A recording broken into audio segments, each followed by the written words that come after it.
एक गरीब आदमी ने एक ही थप्पड़ में 7 मक्खियां मार दी। इससे उसे लगा कि वह एक साथ 7 दुश्मनों को हरा सकता है। उसने अपने लिए एक तख्ती बनाई और यात्रा पर निकल पड़ा। वह करीब 3 दिन और 3 रात चला, लेकिन रास्ते में उसे कोई नहीं मिला। इसलिए उसने तय किया कि वह कुएं के पास एक रात विश्राम करेगा और सुबह फिर से यात्रा शुरू करेगा।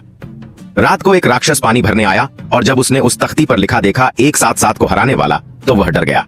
उसे लगा कि यह आदमी कोई अजेय योद्धा है, इसलिए उसने तय किया कि उसे जगाना नहीं चाहिए। लेकिन गरीब आदमी जाग गया। राक्षस ने तुरंत मौके को भांपते हुए कहा कि अगर वह उन्हें पानी भरकर दे दे तो राक्षसों का राजा उसे इनाम देगा। आदमी को यह अच्छा मौका लगा और वह राक्षसों के साथ एक रहस्यमयी जगह चला गया। राक्षसों के राजा ने उससे पूछा कि वह इनाम में क्या चाहता है। आदमी बोला, मुझे एक सोने की बाल्टी चाहिए जिस पर बैठकर मैं घर जा सकूं। राक्षस राजा ने उसकी बात मान ली और उसे एक बड़ा चमड़े का बैग देकर पानी लाने को कहा। लेकिन वह गरीब आदमी तो खुद ठीक से खा भी नहीं पाता था। उसमें इतनी ताकत कहाँ थी कि इतना भारी बैग उठा सके। वह कांपता कांपता चलने लगा और कोई चालाकी सोचने लगा। अंत में उसने तय किया कि वह फावड़े से कुएं के चारों ओर खुदाई करेगा, जब तक पूरा कुआं निकालकर अपने साथ ले न जाए।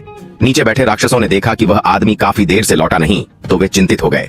उन्होंने एक राक्षस को ऊपर भेजा देखने के लिए। राक्षस ने पूछा, तू मिट्टी क्यों खोद रहा है?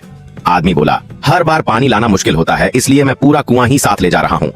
राक्षस डर गया और बोला, नहीं नहीं, मेरे राजा की आंखें कमजोर हैं, अगर वह कुएं में गिर गए तो बड़ी मुसीबत हो जाएगी। फिर उसने आदमी से कहा कि वह जंगल से लकड़ी काट कर लाए। जब वह वहां पहुंचा तो राक्षस पहले से ही वहां मौजूद था।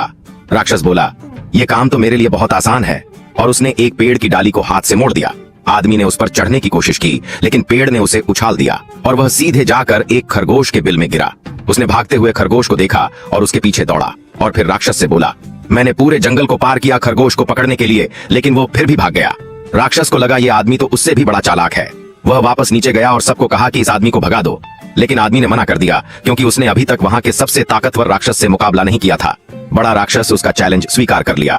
मुकाबला था कि किसकी कोड़ा मारने की ताकत ज्यादा है। जो पहले आह बोलेगा वह हार जाएगा। आदमी को यह मंजूर था, लेकिन उसने कहा कि वह अपना गदा साथ लाएगा। दोनों पहाड़ की चोटी पर पहुंचे। राक्षस ने कहा, तू पहले मार, लेकिन आदमी बोला, मैं एक साथ 7 को हरा सकता हूं, पहले तू मार। राक्षस ने जोर से कोड़ा मारा और आदमी की पीठ पर लगाया, लेकिन आदमी चुप रहा और बोला, मैं तो तुम्हारा कोड़ा पकड़ने ही वाला था। अब उसकी बारी थी। आदमी ने कहा, अपनी आंखें बंद कर लो, मैं नहीं चाहता कि गलती से तेरी आंख फूट जाए। और उसने जोर से अपनी गदा उसके सिर पर मारी, जिससे उसका सिर सूज गया और दर्द से गूंज उठा। अंत में आदमी ने 7 राक्षसों को हरा दिया। अब उससे बड़ा चालाक कोई नहीं था। राक्षस राजा ने अपना वादा निभाया, एक बाल्टी सोने से भरवाई और उसे उस पर बैठाकर घर भेजा। बच्चे उसे देखकर चिल्लाने लगे, पापा, हमें तो बहुत दिनों से राक्षस का मांस नहीं मिला। राक्षस यह सुनते ही डर गया। आदमी और सोने की बाल्टी वहीं छोड़कर भाग गया और बाकी राक्षसों को बताया उसके बच्चे राक्षस का मांस खाना चाहते हैं, भागो।